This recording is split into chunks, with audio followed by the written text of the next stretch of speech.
So most of us in this room have one thing in common, and that's virginity. I mean, I think I rather say most of us had one thing in common. And, there have been many of those Mills and Boons romantic first times and those scary I don't remember first times, and I don't think mine falls into either category.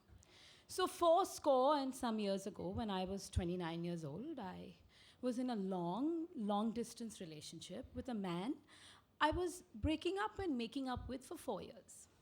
And somehow, in the midst of this roller coaster ride, we just hadn't done it. And here I was this girl who had quit my cushy job and moved to Bombay to make movies, and I wasn't even making enough money to rent a movie. And I'm sure most of you all had great plans for when you turn 30. Mine was really simple: sex. So I figured I needed a 3-step plan. The first, step 1, was a list. I mean, it shouldn't be so difficult, right? Free sex, come on, right? So obviously on the top of the list was Mr. Long Distance, but we had broken up for the 12th time, and I was like, no way, he's not gonna be my first time.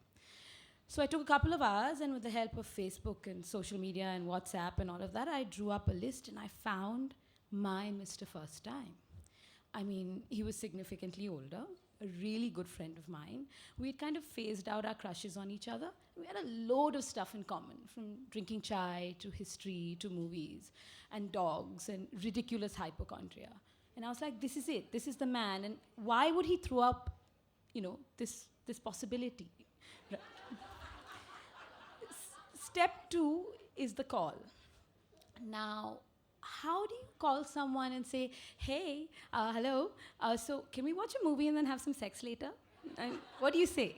Right? I'm from Calcutta, so I actually thought I could call him and say, I knight you my first night, with a fake British accent. So when you call a guy and you tell him you're a virgin at 29, and it's like short-term memory loss and lockjaw at the same time. You have to repeat yourself many times and louder each time. So then eventually I was like, so, can we do it? And he was like, so that means yes, right? Okay, fine, put the phone down. Step 3 is who will bring what. Now, it had to be his place because I didn't have a place.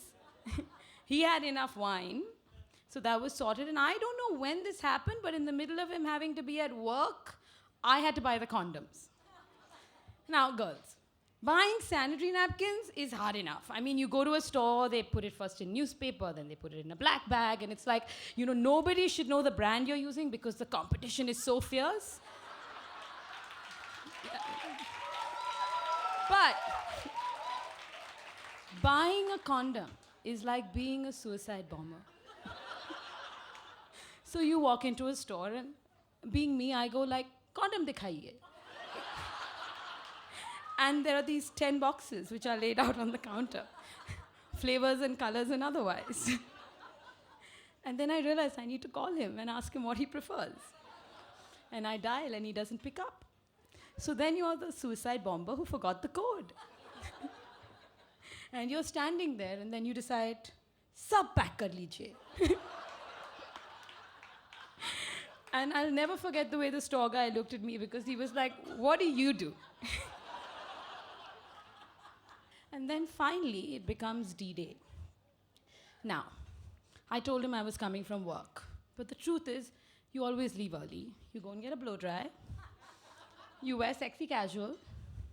But you forget that it's July, when it's pouring cats and dogs. And here I was, armed with like this bag of condiments, 10 packs of condoms, a edible scented massage oil, which my friend sent me a couple of years ago, which I hoped hadn't expired, and a whole lot of awkwardness. And I'm sitting in this auto going from Oshiwara to Bandra.